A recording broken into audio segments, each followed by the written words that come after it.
Hello बच्चों, स्वागत है आप सभी का आपके अपने YouTube चैनल कैम गुरु अकेडमी में। तो पिछली क्लास में अपने बात की थी यूरिया और उसकी मृदा अभिक्रिया के बारे में। अगर आपने वो क्लास नहीं देखी है तो YouTube चैनल से जाके जरूर देख लें। और आज अपना जो टॉपिक है वो है DAP या di ammonium phosphate. Di ammonium phosphate,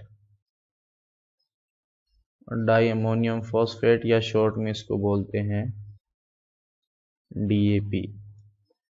तो सबसे पहले अगर अपनी बात करें इसके फॉर्मूला की, तो फॉर्मूला क्या होता है NH4 की ट्वाइस HPO4।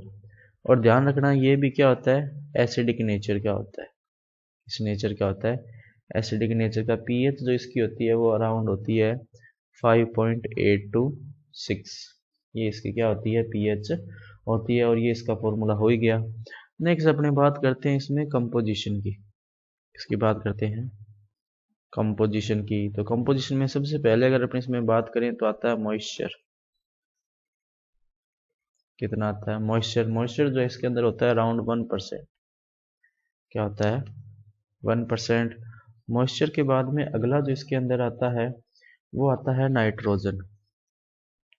तो नाइट्रोजन ध्यान रखना इसमें होती है अराउंड 18%। फिर आती है फास्फोरस। तो फास्फोरस होती है अराउंड 46%। फिर आता है सोल्यूबल फॉस्फोरस। सोल्यूबल फॉस्फोरस तो वो होता है अराउंड 41.6%। ये इसका क्या हो गया कंपोजिशन। नेक्स्ट आती है इसकी प्रॉपर्टीज। क्या आती हैं प्रॉपर्टीज में? पहला तो ये कि ये ग्रैन्युलर होता है। क्या होता है ग्रैन्युलर। दूसरा ये वाटर सोल्यूबल होता है। क्या होता है वाटर सोल्यूबल। थर्ड जो इसके अंदर आता है वो ये आता है इसके अंदर कि इससे अपने को जो अपने नाइट्रोजन और फॉस्फोरस दोनों मिल रहे हैं वो फॉर्मूला से पता लग रहा है।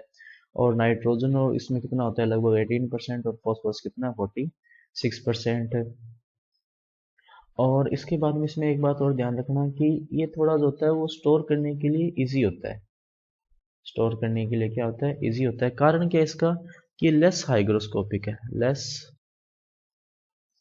हाइग्रोस्कोपिक लेस हाइग्रोस्कोपिक होने के कारण इसको स्टोर करना क्या होता है थोड़ा इजी होता है। तो ये इसकी क्या हो गई कुछ एक प्रॉपर्टीज होगी। नेक्स्ट अपने बात करते हैं इसकी सॉइल रिएक्शन की।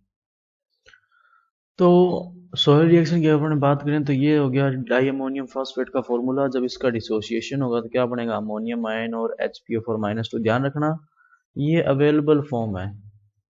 कौन सी है अवेलेबल फॉर्म। अवेलेबल फॉर्म होने का मतलब है कि प्लांट जो इसको डायरेक्ट एब्जॉर्ब कर सकते हैं और एब्जॉर्ब कर लेते हैं।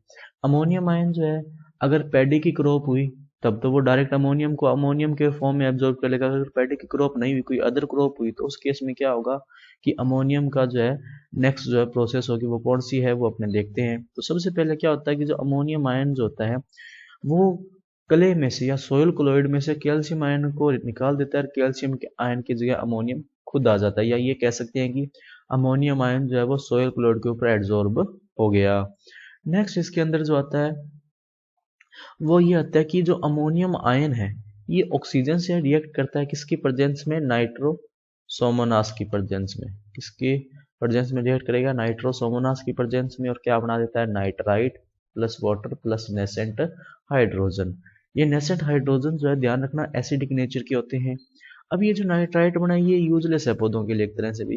प्लांट इसका यूज कर नहीं सकते डायरेक्टली। तो क्या होगा कि ये जो नाइट्राइट है ये ऑक्सीजन से रिएक्ट करेगा किसके प्रेजेंस में नाइट्रो बैक्टर की प्रेजेंस में। और क्या बनाएगा नाइट्रेट। क्या बनाएगा नाइट्रेट। अब नाइट्रेट जो है वो अवेलेबल फॉर्म है और अवेलेबल फॉर्म होने के कारण क्या होगा प्लांट इस नाइट्रेट का एब्जॉर्प्शन कर लेंगे। कर लिया इन्होंने एब्जॉर्प्शन। नेक्स्ट क्या आता है कि यहाँ पर जो नेसेंट हाइड्रोजन बने था ये बड़ा ये नेसेंट हाइड्रोजन जो क्ले के अंदर कैल्शियम आयन होते हैं ना उन कैल्शियम आयनों को रिमूव कर देता है और उसकी जगह खुद आ जाता है जिसके कारण सोइल क्या हो जाती है एसिडिक हो जाती है और कैल्शियम आयन क्या निकल जाता है बाहर। इसीलिए अपने बात भी की थी कि इसकी पीएच कितनी होती है अराउंड 5.8 से 6 के बीच में होती है। ये क्या हो गई इसकी सॉइल रिएक्शन हो गई। उसके बाद में इसमें कुछ नॉर्मल नॉर्मल सी बातें आती है कि इसका सॉइल के ऊपर एसिडिक इफेक्ट होता है, और अमोनियम जो है वो धीरे धीरे जो है ऑक्सीडेशन इसका होता रहेगा और ये प्लांट को मिलता रहेगा। तो बच्चों आज की क्लास में अपने इतना ही रखते हैं, बाकी करेंगे नेक्स्ट क्लास में। अगर आपका इससे रिलेटेड कोई डाउट हो तो मैं कमेंट सेक्शन में पूछ सकते हैं।